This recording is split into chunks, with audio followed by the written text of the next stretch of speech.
एक गांव में छोटू नाम का एक युवक रहता था। छोटू 19 साल का था, लेकिन वह कुछ करता ही नहीं था। केवल उन बच्चों के साथ खेलता था जो उसकी आधी उम्र के थे। लुक्का छुपी,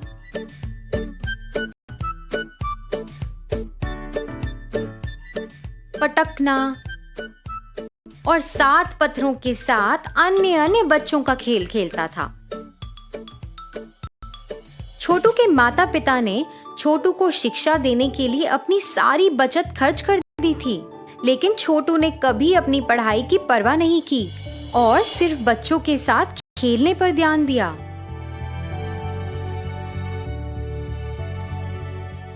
अपने व्यवहार के कारण उसके माता पिता उसके भविष्य के बारे में चिंतित थे। एक दिन गांव में बहुत बड़ा केलों का व्यवसाय खोला गया।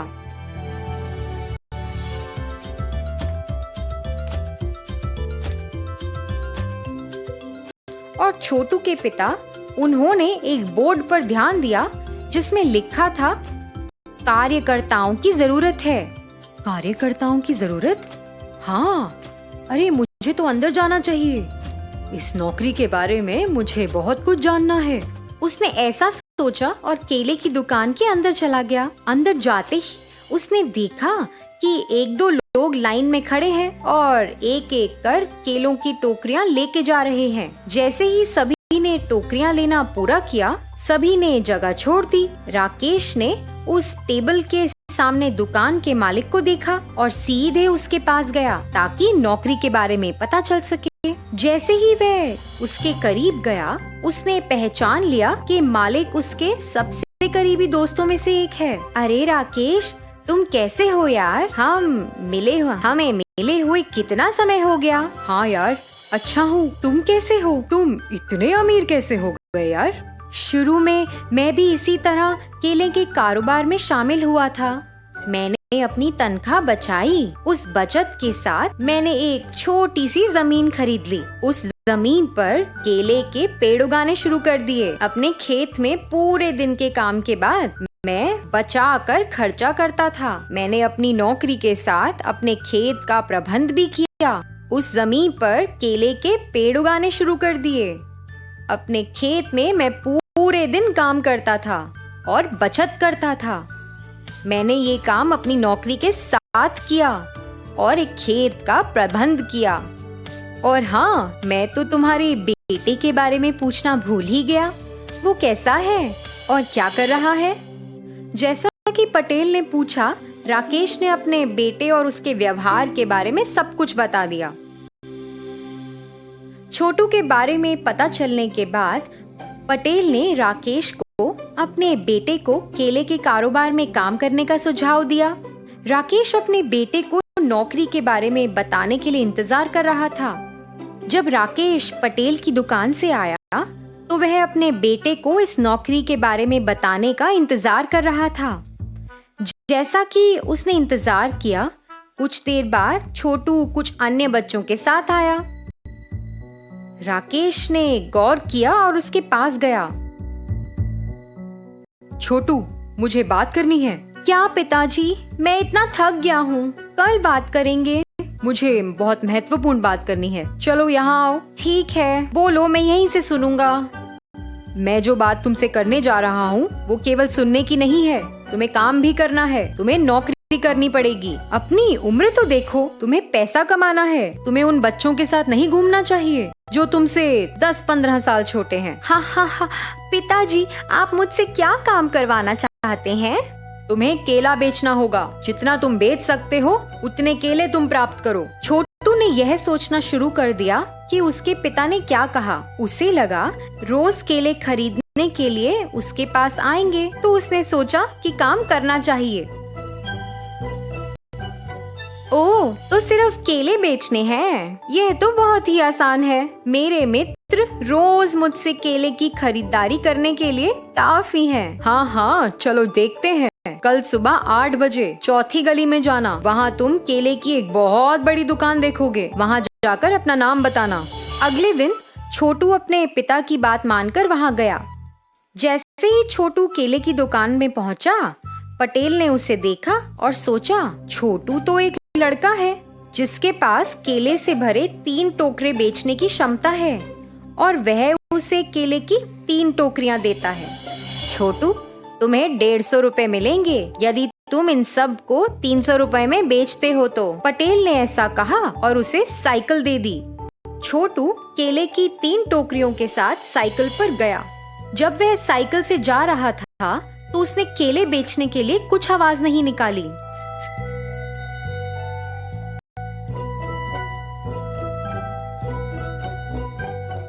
थोड़ी देर बाद वो थक गया और उसे लगा कि उसे पेड़ के पास सोना चाहिए। उसने केलों की 3 टोकरियां नीचे रख दी और वहीं आराम करने लगा। जब वह आराम कर रहा था, छोटू ने सुना कि कुछ बच्चे आसपास खेल रहे हैं। इसलिए छोटू ने पेड़ के नीचे सब कुछ वैसे ही छोड़ दिया और खेलने के लिए चला गया। जब वह खेल रहा था तो दूसरी तरफ बंदर आया जो पेड़ पर था।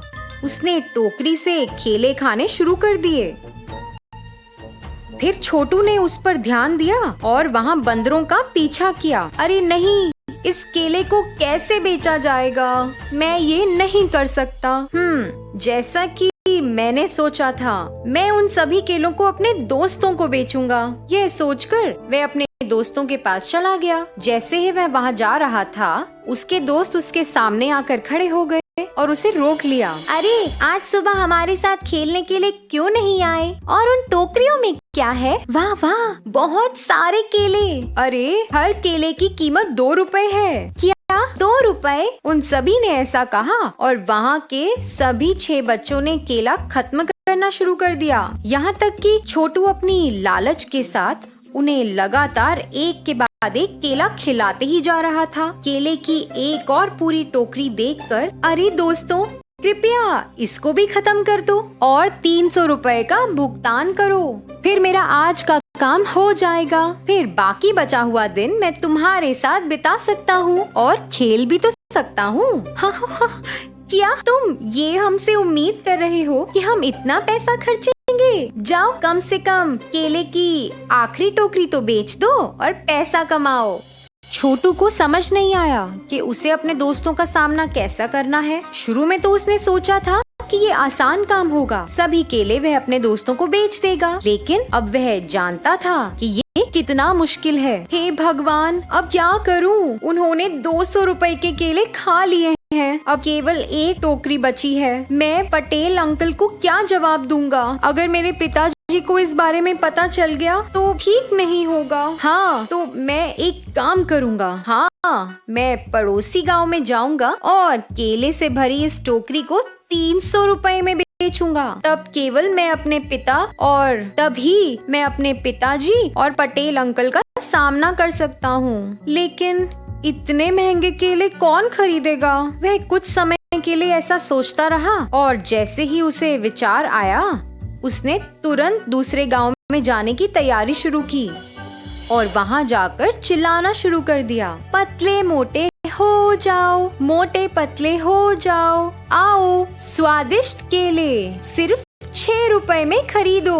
आओ आओ साहब, मैडम जी, सब आओ, इस स्वादिष्ट केले को 6 रुपए में खरीदो। इस तरह से उसने गांव में बेचना शुरू कर दिया। यहाँ तक कि छोटू की बात सुनकर गांव वालों ने उसकी बात का विश्वास किया और सभी पतले और मोटे लोग 6 रुपए के केले खरीदने के लिए आ गए। इस तरह छोटू ने केलों को 300 रुपए में बेच दिया और पटेल साहब के पास चला गया। जैसा कि पटेल ने उम्मीद की और छोटू पर विश्वास किया, वह केले की टोकरी को बेचने में सफल हो गया।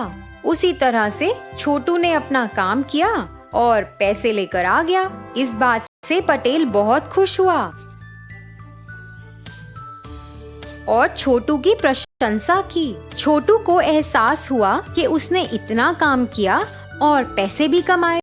इस वजह से उसने उन बच्चों के साथ समय बिताना छोड़ दिया। उसने अपना समय बर्बाद नहीं किया और उसने मन लगाकर काम करना शुरू किया।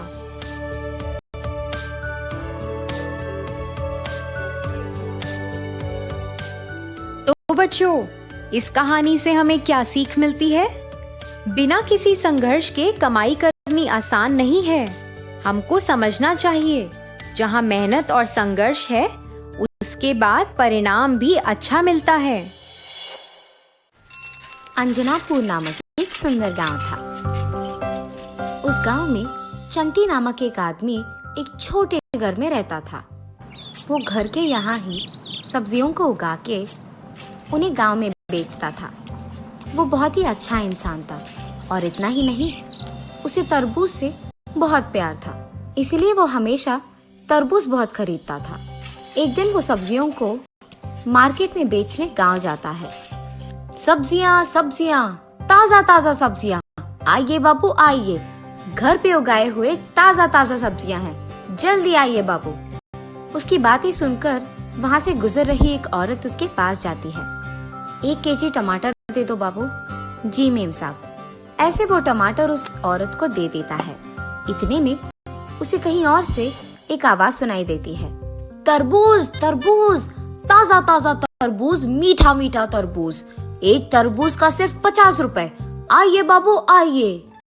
अरे लगता है यही कहीं तरबूज कोई बेच रहा है, मुझे जल्दी वहां जाना होगा और पता लगाना होगा कि कौन तरबूज बेच रहा है। ये सोचकर वो अपने आसपास देखते रहता है। इतने में उसे दूर में एक आदमी दिखाई देता है जो तरबूज बेच रहा है। गर्मी का मौसम आ गया, तो इसका मतलब ये है कि मेरे पसंदीदा तरबूज वापस आ गए हैं। मुझे बिना देरी के जल्दी वहां जाकर तरबूज खरीदना होगा और आज से हर रोज मैं तरबूज खरीदूंगा। हाँ, ये फैसला करके वो खुशी खुशी उस तरबूज की दुकान की ओर बढ़ने लगता है। एक तरबूज का सिर्फ 50 रुपए है साहब, लीजिए। 2 तरबूज 80 में दे दोगे? जी साहब लीजिए। ये कह के वो आदमी उसे 2 तरबूज देता है। तरबूज खरीदने की खुशी में चंटी ये भी भूल जाता है कि उसके खुद के सब्जियां हैं और वो खुशी खुशी दुकान बंद करके उसके घर चले जाता है तरबूज खाने। तरबूज से बहुत लगाव होने के कारण वो हर रोज सब्जी बेचकर आए हुए पैसों को सिर्फ तरबूज खरीदने में लगा देता था। उसी समय में गांव के सारे अमीर लोग इस डर में जी रहे थे कि अगली बार किसके घर में चोरी होगा, क्योंकि उस समय में चोर बहुत थे और अमीर लोगों के घर में बहुत चोरी करते थे। एक दिन एक अमीर आदमी की पत्नी कीर्तना चोर और चोरी के बारे में सोचते हुए इधर उधर घूमती रहती है। इतने में उसे चंटी दिखाई देता है तरबूज लेके जाते हुए। उसे देख वो सोचती है, अरे इस आदमी का घर तो इस गांव में सबसे छोटा है। अगर मैं अपने गहने, सोना और जेवर इसके घर में डाल दूं तो किसी को शक भी नहीं आएगा और किसी को कभी भी पता नहीं चलेगा। इसके छोटे घर में तो चोर भी नहीं घुसेंगे, तो मेरे गहने सारे सुरक्षित रहेंगे। और क्योंकि ये आदमी अकेले रहता है, मुझे इसके घर में गहने डालने और निकालने में भी कोई दिक्कत नहीं होगा और मुझे उस चोरों के बारे में चिंता करने की कोई जरूरत नहीं पड़ेगी।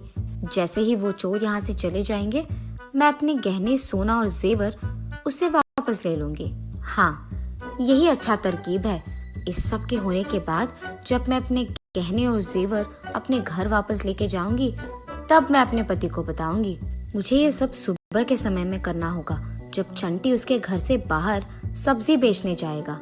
तब किसी को कोई शक नहीं आएगा, यहाँ तक कि उसे खुद भी पता नहीं चलेगा। ये फैसला करके वो अगले दिन सुबह चंटी के घर के बाहर जाने का इंतजार करती है। जैसे ही वो चला जाता है, वो उसके सारे सोना सब उसके घर लेके जाती है, पर उसे समझ में नहीं आता कि वो सब वो कहाँ छुपाएगी। हाँ, मैं इस सब को एक बड़े डिब्बे में डालकर जमीन के नीचे छुपाऊंगी, ये फैसला करती है। तब वो उसके फैसले के मुताबिक जमीन में खोदकर उसमें ये बड़ा डिब्बा डालकर उसमें उसके सारे सोना सब कुछ भर के उस डिब्बे को बंद करके उस पे मिट्टी डालकर उसके जमीन के टाइल्स को वो वापस लगा देती है। उसके बाद वो वहाँ से चले जाती है। ऐसे बहुत दिन बीत जाते हैं।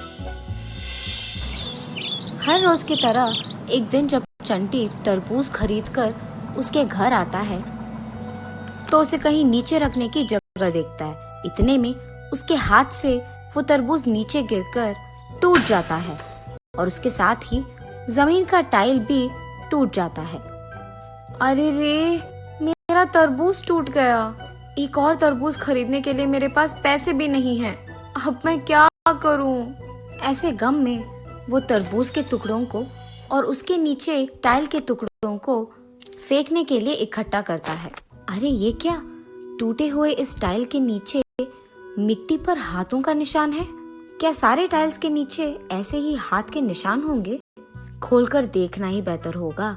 ये फैसला करके वो उसके बगल के टाइल को भी निकाल कर देखता है, पर उसके नीचे मिट्टी पे हाथ के निशान नहीं होते हैं। ये देख वो आश्चर्यचकित होता है।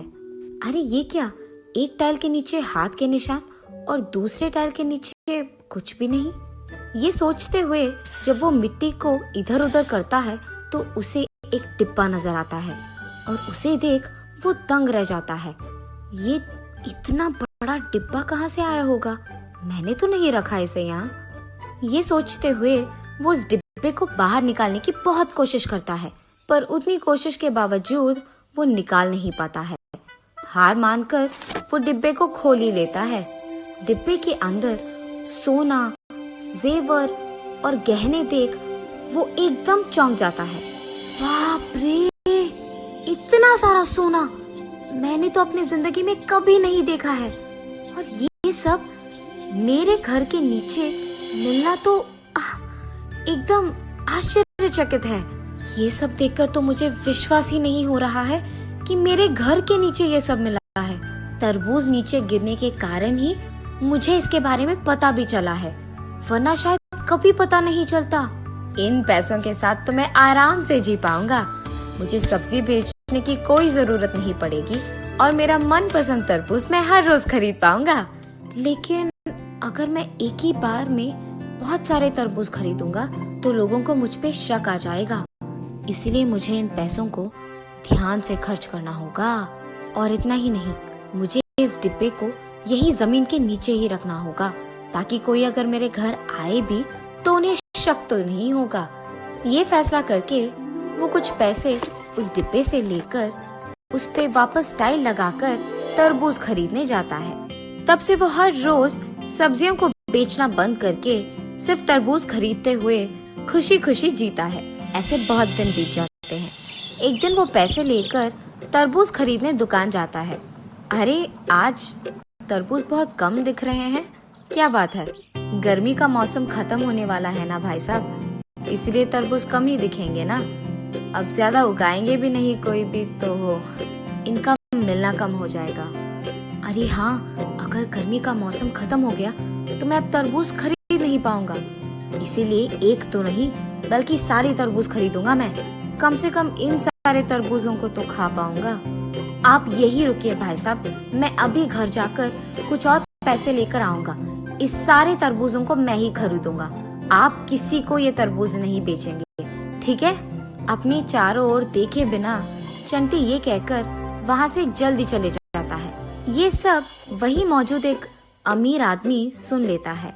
हाँ, सब्जियां बेचकर आए हुए पैसों से एक तो तरबूज खरीदने वाले चंटी के पास इतने सारे पैसे कहाँ से आ गए कि वो सारे दुकान में मौजूद तरबूज खरीद पाए? दाल में कुछ तो काला है, इसलिए मैं इसका पीछा करके इसके घर तक जाऊंगा और देखूंगा कि इसे इतने सारे पैसे कहाँ से आ रहे हैं। उसके फैसले के मुताबिक ही वो चंटी को दिखे बिना उसका पीछा करके उसके घर पहुंचकर खिड़की से वो जो भी कर रहा है देख लेता है। इसका घर दिखने में इतना छोटा है, मगर इसके घर के अंदर इतने बड़े डिब्बे में बहुत सारा सोना और पैसा है। ये मुमकिन कैसे हो सकता है? उसे इतने सारे पैसे कहाँ से मिल रहे होंगे? लगातार पैसे निकालने के बाद भी वो डिब्बा बिल्कुल भरा दिख रहा है। मतलब क्या वो एक जादुई डिब्बा है? इसके घर के बाहर जाने के बाद मुझे तुरंत उस डिब्बे को खोलकर देखना ही होगा। थोड़ी देर बाद उस डिब्बे से पैसे लेकर चंटी तरबूज खरीदने दुकान जाता है और उसके जाने के तुरंत बाद अमीर आदमी चंटी के घर में घुसकर उसके डिब्बे को खोलकर देख लेता है। उतने सारे पैसे को देख वो बहुत खुश हो जाता है और उस डिब्बे को उठाने की बहुत कोशिश करता है, पर डिब्बा भारी होने के कारण नहीं आता है। जितना भी कोशिश करूं, इस डिब्बे को मैं उठा नहीं पाऊंगा। इससे बेहतर यही है कि इस सारे पैसे को मैं लेकर जाऊं यहाँ से। इसलिए वो एक के बाद एक सोने को और पैसे को उठाते लेते जाता है, लेकिन बहुत सारे पैसे और गहने लेने के बाद भी उस डिब्बे में और भी बचकर रहना देख वो चौंक जाता है और दंग रह जाता है। जरूर ये कोई जादुई डिब्बा है, इसीलिए मैं इसे उठा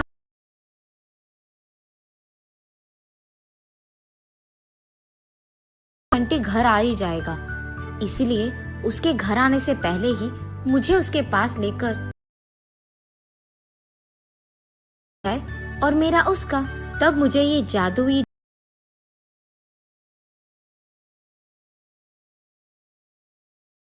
वो वहां से तुरंत तरबूज की दुकान जाता है चंटी से मिलने।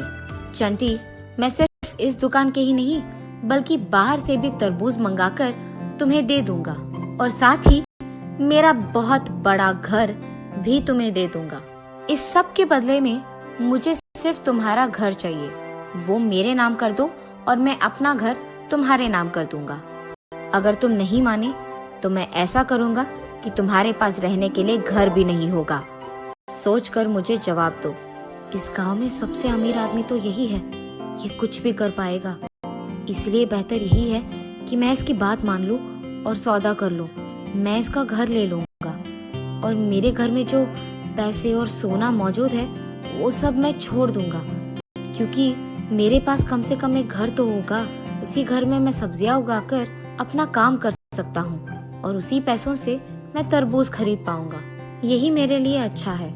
साहब, आपके कहे के प्रकार ही मैं करूंगा। मैं आपका घर ले लूंगा और आप मेरा ले लीजिएगा। ये सुनकर अमीर आदमी खुशी से पगला जाता है और तुरंत उसका घर चंटी के नाम कर देता है और चंटी का उसके नाम कर देता है और उसके वचन के मुताबिक ही बाहर से भी तरबूज मंगाकर सारे तरबूज चंटी को दे देता है और उसके बाद उसकी पत्नी को लेकर वो चंटी के उस छोटे घर में जाता है। अरे, आप मुझे यहाँ क्यों लेके आए? कीर्तना, अब से ये घर हमारा है, हम यहीं पर रहने वाले हैं। मुझे पता है कि ये घर बहुत छोटा है, पर इसमें एक जादुई डिब्बा है, उसमें बहुत सारा पैसा, सोना और जेवर है। ऐसे वो जो कुछ भी हुआ कीर्तना को बताता है। ये सुनकर कीर्तना हैरान हो जाती है। हाय भगवान, मुझे बताए बिना आपने क्या कर दिया जी? ये कोई जादुई डिब्बा नहीं है। इस सब में जो सोना, गहने और जेवर मौजूद है ये सब हमारे ही है। मैंने ही इस डिब्बा को यहाँ लगाया है जी। गांव में हो रहे चोरी से बचने के लिए मैंने ये सब किया है। मैंने सोचा उन चोरों के जाने के बाद मैं पैसे लेकर वापस आ जाऊंगी और तब मैं आपको ये सब समझाऊंगी। मुझे आपको पहले ही बोल देना था, ये सब मेरी गलती है। बाप रे, ये क्या हो गया? मैंने भी पैसों की लालच में अपना घर उसके नाम और उसका घर मेरे नाम कर दिया। अब मैं उसे वापस कभी नहीं ले पाऊंगा। ऐसे सोचते हुए दोनों पति पत्नी दुखी बैठते हैं। सुनिए, जो हो गया सो हो गया, अब हम इसके बारे में कुछ नहीं कर सकते हैं। ये तो अच्छा हुआ कि हमारे पैसे, सोना और गहने हमारे पास ही है। इसका मूल्य ज्यादा है। कम से कम अब आप लालची मत बनिए और सोच समझकर फैसले लीजिए, और मैं भी आपको बिन बताए कुछ भी नहीं करूंगी। ये फैसला करके दोनों हार मानकर उनके पास मौजूद पैसों से एक और बड़ा घर खरीदकर उसमें रहना शुरू करते हैं। और जब भी वो चंटी को देखते हैं दुख से निराश होते हैं, और दूसरी तरफ चंटी उसके बड़े घर में खुशी से रहते हुए, सब्जी उगाते हुए और उन्हें बेचते हुए खुशी खुशी जी लेते।